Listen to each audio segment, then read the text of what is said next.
sold to the devil. I know it's a crappy deal. Lisa came with a few toys like a Happy Meal. You know, what was going on in my life at 15, and that's how I got introduced to the music industry. I swear I wanted to be like the Amy Grant of music. Yeah. But it didn't work out, and so I sold my soul to the devil. How I came about being a lyricist is weird, because I started out technically, like I used to write all the time, you know, before I started going into the Rain Man thing, you know. Why do you still do it? Why are you still out here? Well, it goes back to the destiny thing. You know, I made a bargain with it, you know, a long time ago, and I'm holding up my end. What was your bargain? To get where I am now. Should I ask who you made the bargain with? with the chief commander.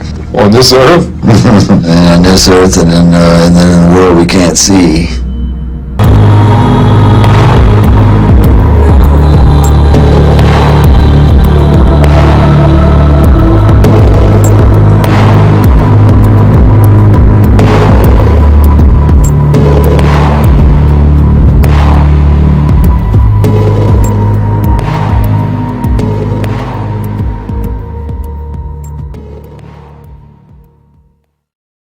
There are several things that immediately stand out about this frame. Something is not quite right here.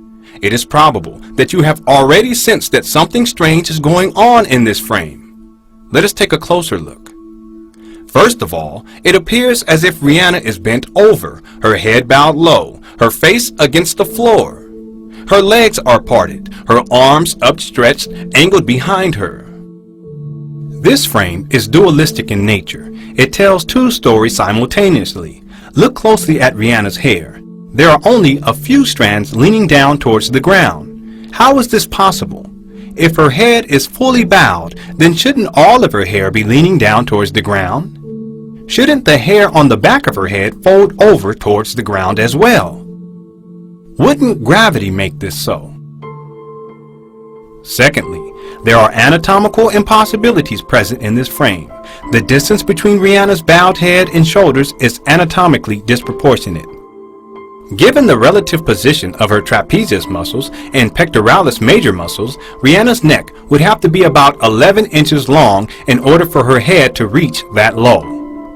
From this position, her neck would also have to be stretched downward at an anatomically impossible angle. But this is not all. The fact that we can simultaneously see the trapezius muscles and the pectoralis major muscles indicates that this frame has been doctored, changed, or digitally edited. The trapezius muscles and the pectoralis major muscles are posterior and anterior respectively. What purpose would it serve to alter this picture in such a way? Let's look closely at this area. What is this small horizontal line here? Is it some sort of protruding bone? Is it some sort of spontaneous mutation, the effect of which has formed bone structure only existing on one human being on the planet? If this is bone structure, then why is it not visible on the other side? This is not some protruding bone. This frame has been purposely altered.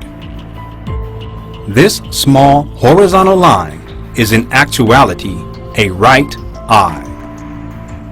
We can therefore add the left eye, eyes, eyebrow ridges, small forehead region, top of head, horns, snout, mouth, miscellaneous bone structure. The head of Rain Man is in plain sight. So why did we not see this in the first place? Well, this frame is extremely brief, which makes it only accessible on a subconscious level. By freezing the frame and taking a more critical look, we can register all of these subliminal elements on a conscious level.